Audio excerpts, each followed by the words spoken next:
Saul lived for 1 year and then became king.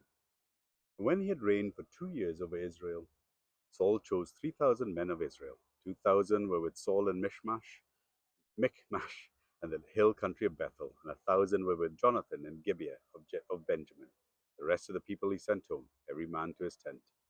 Jonathan defeated the garrisons of the Philistines that were in Geba, and the Philistines heard of it. And Saul blew the trumpet throughout all the land, saying, "Let the Hebrews hear."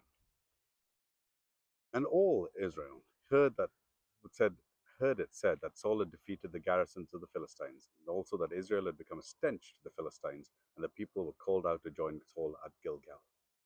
And the Philistines mustered to fight with Israel 30,000 chariots and 6,000 horsemen, and troops like the sand on the seashore in multitude. They came up and encamped in Michmash, in the east of Beth Aven. When the men of Israel saw that they were in trouble, for the people were hard pressed, the people hid themselves in caves and in holes and in rocks and in tombs and in cisterns. And some Hebrews crossed the fords of the Jordan to the land of Gad and Gilead. Saul was still at Gilgal, and all the people followed him trembling. He waited 7 days, the time appointed by Samuel, but Samuel did not come to Gilgal, and the people were scattering from him. So Paul said, "Bring the burnt offering here to me and the peace offering." And he offered the burnt offerings. As soon as he had finished offering the burnt offering, behold, Samuel came. And Saul went out to meet him and greet him. Samuel said, "What have you done?" And Saul said, "When I saw that the people were scattering from me, and that you did not come within days appointed, and the Philistines had mustered at Michmash, I said, now the Philistines will come down against me at Gilgal, and I have not sought the favor of the Lord. So I forced myself and offered the burnt offering."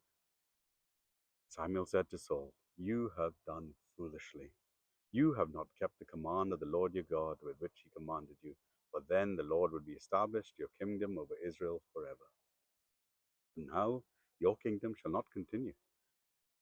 The Lord has sought out a man after his own heart, and the Lord has commanded him to be prince over his people, because you have not kept what the Lord commanded you." And Samuel rose and went up from Gilgal. The rest of the people went up after Saul to meet the army. They went up from Gilgal to Gibeah to Benjamin, and Saul numbered the people who were present with him, about 600 men. And Saul and Jonathan his son and the people who were present with him stayed at Geba of Benjamin, but the Philistines encamped in Michmash. The raiders came out of the camp of the Philistines in 3 companies. One company turned towards Ophrah, to the land of Shaul. The other company turned towards Beth Horon, and another company towards the borders that looked down the valley of Zeboim towards the wilderness. Now there was no blacksmith to be found throughout the land of Israel. For the Philistines said, "Lest the Hebrews make themselves swords or spears." But every one of the Israelites went down to Philistine to sharpen his plowshare, his matlock, his axe, or his sickle.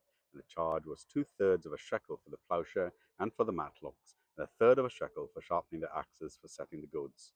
So on the day of the battle there was neither sword or spear found in the hand of any of the people with Saul and Jonathan. But Saul and Jonathan had his sons had them.